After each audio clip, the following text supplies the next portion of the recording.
Les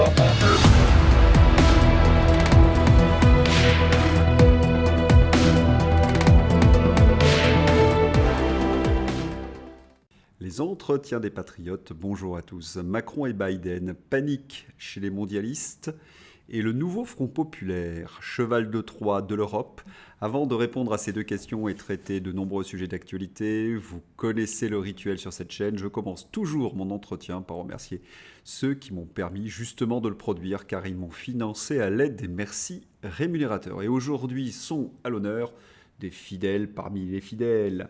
Perrine Nobody, ma chère Yvette Poré, Luc Tobiana, Claudine Voirin, Bouchard Thomas, Ambrose France, Marine, Philippe Bohen, Dambrine, Jean-Jacques. Merci à eux du fond du cœur. Et puis je tenais à vous remercier pour votre soutien inconditionnel. La réinformation a besoin de vous. Alors n'hésitez pas, le petit pouce levé, la diffusion sur d'autres réseaux sociaux et l'écriture de gentils messages. On va revenir sur le débat entre Donald Trump et Joe Biden. Et oui, rien de tel qu'une bonne illustration pour résumer le cas Joe Biden. La presse mainstream tient en effet le candidat à bout de bras. Un petit retour en arrière s'impose. Souvenons-nous. À ceux qui se moquent de la chute de Joe Biden, un vieillard, il se trouve qu'il est le président américain le plus impressionnant, vous notez l'hyperbole, en réunion depuis longtemps, selon les diplomates français qui l'ont croisé un cador. Nous étions le 2 juin 2023. Un an plus tard, Biden qui confond Mitterrand et Macron, la France et l'Allemagne, c'est tragique. Les démocrates doivent changer très rapidement de candidat. Renaud Pila avait senti le vent tourner il y a quelques mois. Et quand on sait que Renaud Pila, ce n'est pas un cador, cela en disait long sur la décrépitude de Joe Biden. Mais la presse aux ordres, la plus mainstream, avait continué à soutenir Joe Biden contre vent et marée, et notamment le journal Le Monde. Joe Biden se rêve en successeur de Franklin D. Roosevelt. Eh bien, avec ses mesures sociales, protectionnistes et réindustrialisation, le président démocrate a bouleversé l'économie des États-Unis. Et Arnaud Le Parmentier s'interroge si Joe Biden n'est pas le meilleur président des États-Unis depuis Franklin D. Roosevelt. Une propagande, une hyperbole qui n'est pas sans rappeler la propagande maoïste. Et puis, la douche froide avec le débat entre Joe Biden et Donald Trump. Biden sénile, c'est toujours du complotisme? Eh bien non, puisque la presse mainstream est obligée d'accepter la réalité. Et Donald Trump, évidemment, en profite. Trump, 78 ans, j'ai passé 2 tests cognitifs. J'ai réussi les 2, comme vous le savez. Nous les avons rendus publics. Il n'en a passé aucun. J'aimerais qu'il en passe un, juste un, très facile. Biden, 81 ans, est hilar. Il n'a pas dû bien comprendre. Mais ce qui est certain, c'est que c'est la panique, comme le montre la couverture du Time. Ce sont donc les journaux les plus mainstream, les journaux démocrates, qui exigent désormais le départ de Joe Biden. Et c'étaient les mêmes qui, pendant 4 ans, ont qualifié tous ceux qui écrivaient que Biden était sénile de complotistes. Mais quelle ironie. Mais revenons quelques jours avant le débat, dans la presse américaine, les conservateurs s'en donnent à cœur joie, comme le rapporte un chroniqueur de Boston Herald, qui évoque des spéculations autour d'un complot secret des démocrates pour remplacer le vieillissant Joe Biden, en particulier si celui-ci fait une gaffe majeure ou s'effondre complètement lors du débat contre Donald Trump organisé le 27 juin prochain par la chaîne CNN. Haha, une théorie du complot. Ils auraient envoyé Joe Biden au casse-pipe contre Donald Trump pour pouvoir le remplacer. Mais quelles en seraient les raisons? Eh bien, les démocrates craignent un raz-de-marée pour Donald Trump, mais également un raz-de-marée pour les députés républicains, parce que les Américains élisent le même jour le président et les députés. Et s'il y a en effet une vague pour Donald Trump, eh bien, elle risque d'emporter les députés démocrates. Il faut donc absolument pour eux trouver une solution. Le bidouillage, on a l'habitude avec les démocrates. Et ce n'est pas seulement Joe Biden qui doit être remplacé, c'est également Kamala Harris. Remplacer Kamala par Hillary, Et face au problème de popularité persistant de l'actuelle vice-présidente américaine, Kamala Harris, la chroniqueuse Kathleen Parker évoque une piste bien plus aventureuse dans les colonnes du Washington Post. Pourquoi ne pas remplacer Kamala Harris par Hillary Clinton? On se disait aussi théorie du complot, tripatouillage, bidouillage. Crook Hillary ne devait pas être très loin. Mais est-ce possible de remplacer Joe Biden? Oui, c'est possible, mais à condition que Joe Biden se désiste. Un remplacement impossible à moins d'un désistement. Les règles du Parti démocrate ne laissent en effet pas beaucoup de marge de manœuvre. Joe Biden a écrasé les primaires qui ont débuté en janvier dernier avec 3 900 délégués acquis sur 4 000. Il possède donc une légitimité totale. Le président sortant n'est pas investi pour autant, il le sera officiellement lors de la convention démocrate qui se déroulera du 19 au 22 août prochain à Chicago. Les délégués qui l'ont plébiscité lors des primaires doivent officiellement l'investir à cette occasion. Mais quel scandale, mais quelle comédie démocratique. Tout le monde savait que Joe Biden était sénile et pourtant les démocrates l'ont lancé dans cette course aux primaires et en ont fait un candidat. Et maintenant, il lui demanderait de se désister, c'est complètement fou. Alors, une procédure de désistement, mais qui pourrait le faire? Je ne vois pas qui peut mettre en place cette procédure, explique la spécialiste de la politique américaine Nicole Baccaran. J'ai presque envie de la nommer la démocrate stalinienne Nicole Baccaran. Et elle ajoute, personne n'osera aller de manière hostile contre le président. Personne, à moins d'une spécialiste du complot comme Hillary Clinton ou Michelle Obama. Béatrice Rosen. Dans le monde merveilleux des médias français, cet été est quasi caniculaire, Joe Biden est au top de sa forme et le meilleur président de tous les temps. Nous avons un Mozart de la finance aux manettes, un prodige qui a rendu le pays plus attractif que jamais et la France est brûlante d'impatience pour des Jeux Olympiques qui vont attirer une fortune au pays. Je caricature à peine, mais sinon, ils se demandent pourquoi les gens ne leur font plus confiance. Oui, on se demande bien pourquoi. Puisqu'on parle d'Emmanuel Macron, le voilà. Voilà ce qu'est le président de la France. Il a l'air complètement illuminé dans cette interview réalisée avec un influenceur sous le charme et tout autant perdu dans ses vapeurs. Macron semble sous l'effet de stupéfiants tellement il est étrange. Oui, un sentiment de malaise. Je vous mets l'extrait dans ma description, regardez-le. Mais ce qu'il y a de plus significatif, c'est que Emmanuel Macron est moqué par Yann Barthès de Quotidien. Ça y est, ils sont en train de le lâcher et le lyncher. Séquence absolument hallucinante. Ce type est complètement allumé. Mais en plus et surtout, il ne se rend pas compte de son ridicule. C'est une nullité politique, doublée d'un psychopathe, triplée d'un fanatique du capital. Mais enfin, cela, on le savait depuis le premier jour. Dans cette séquence, Yann Barthès ridiculise Emmanuel Macron en mettant en lumière sa communication creuse, tout ce que nous avions perçu et analysé chez Macron dans nos entretiens. Langage creux, banalité, un comédien qui surjoue. Oui, une nullité. Et il a toujours été comme cela. Je vous renvoie aux 300 entretiens que j'ai consacrés à analyser sa communication. Et la presse est donc au stade 3. Le premier stade, c'est lécher. Deuxième, c'est lâcher. Ce fut après les élections européennes. Et maintenant, ils sont au stade 3, donc lyncher. Et c'est pas cette séquence qui va améliorer l'image d'Emmanuel Macron.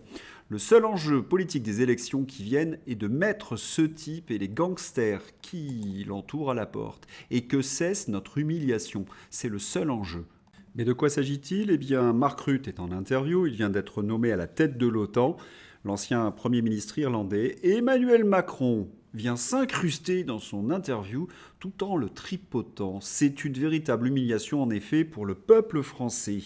Mais si ce n'était qu'un problème de communication. Mais vous le savez, ce sont les décisions d'Emmanuel Macron, c'est sa politique qui a détruit notre pays morceau par morceau. Dernière illustration, il y a un an, Macron promettait plus de moyens aériens pour la lutte contre les incendies. Un an après, la situation est catastrophique. On a 12 Canadair, la moitié n'est plus opérationnelle faute de maintenance. L'État est responsable de cette situation qui n'est pas anticipée. Et oui, Emmanuel Macron a un bilan catastrophique et il consacre toute son énergie à le cacher par des mensonges, de la propagande ou de la barbouzerie. La dernière en date. Le 27 juin, Gabriel Attal a présenté lors du débat contre Jordan Bardella, en direct sur France 2, un faux simulateur de calcul de retraite créé de toutes pièces par la Macronie dans le but de tromper les électeurs. Ceci pourrait constituer une violation du code électoral.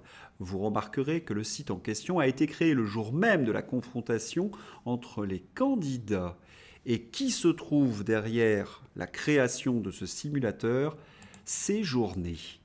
Mais vous savez ce qui me consterne le plus, c'est que des électeurs puissent encore voter pour des macronistes. Car enfin, il n'y a pas un jour sans que nous n'ayons pas une preuve supplémentaire de sa dinguerie. La dernière en date, le camp Macron prépare déjà la prochaine dissolution, les indiscrets du Figaro. Le psychopathe Macron envisagerait déjà une nouvelle dissolution selon des proches du président de la République. Et pourquoi? On ne va pas laisser Jordan Bardella à Matignon jusqu'en 2027. En juin 2024, il dissout, et ce n'est pas cher, pour de nouveau dissoudre. Le chaos, c'est son plan pour rester au pouvoir. Bon, il ne pourra pas envisager de nouvelles dissolutions avant un an, comme le prévoit la Constitution de la Ve République. Au fait, pourquoi Emmanuel Macron lance-t-il ce genre d'indiscrétion dans la presse? Oh, c'est simple, il n'y a pas un jour où Marine Le Pen envoie des messages à Emmanuel Macron pour lui expliquer qu'il a perdu tous ses pouvoirs de président. Il se venge donc. Lamentable. Chronique du nouveau Front populaire. C'est le grand retour du Manif Festival. Pour l'occasion, que des invités de prestige. Assa Traoré, vous imaginez, du comité Adama. Rima, Louis Boyard, l'ancien spécialiste de produits illicites, sont venus soutenir la candidate du nouveau Front populaire. Et nous avons l'affiche. Que du beau monde, donc. Et lors de ce genre de manifestation, voilà ce que nous apprenons. Discours de la mère de Naël, un catalogue d'infractions assumées et banalisées. Refus d'obtempérer, qui n'en fait pas dans la vie, qui ne conduit pas sans permis. Dites-moi, tout le monde conduit sans permis, dit la mère. C'est quand même un autre monde très inquiétant. Mais le plus inquiétant, c'est qu'un parti puisse s'afficher avec les représentants de la pègre de banlieue. Si ces membres de la France insoumise étaient vraiment de gauche, ils devraient être en guerre contre ces gangs qui mettent les quartiers en coupe réglée. Ils devraient se battre pour délivrer ces habitants du trafic. Eh bien non, ils font front commun avec leurs bourreaux. Et quand on sait ce que génère le trafic en argent, des milliards d'euros, on devrait s'interroger sur le financement politique. Quant à la liberté d'informer, ce n'est pas leur priorité au nouveau Front populaire. Mathilde Panot et Rima Hassan, candidates du nouveau Front populaire, présentent à la marche pour Naël à Nanterre. Des tensions entre jeunes et journalistes, film pas fils de je sais pas quoi. Les jeunes n'aiment pas les caméras. Ont-ils peur d'être reconnus par la police ? Cela se passe de commentaires. Il faut rappeler que la France insoumise avait justifié les pires destructions, les pires saccages, les pires dérives lors des émeutes de juillet 2023. Et aujourd'hui, ils soutiennent les manifestations entre guillemets qui pourraient arriver lors d'élections législatives. Mais que veulent-ils? Transformer ce qui reste de la France libre en zone de non-droit, une France gouvernée par la mafia des quartiers? Car il y a des images édifiantes. Des magasins se barricadent à Grenoble et à Saint-Étienne à la veille des élections législatives. Ce pays va très mal. Certains qui n'ont rien dit pendant les dérives fascisantes ces dernières années ne voudraient pas accepter pacifiquement le résultat des urnes. Ce pays a été totalement anéanti en 7 ans. On sait par qui et avec la complicité de qui. Météo, la canicule, le réchauffement climatique. Comme vous le voyez, les températures du dimanche 30 juin sont caniculaires, particulièrement en Bourgogne où il va faire 19 degrés, où il va pleuvoir.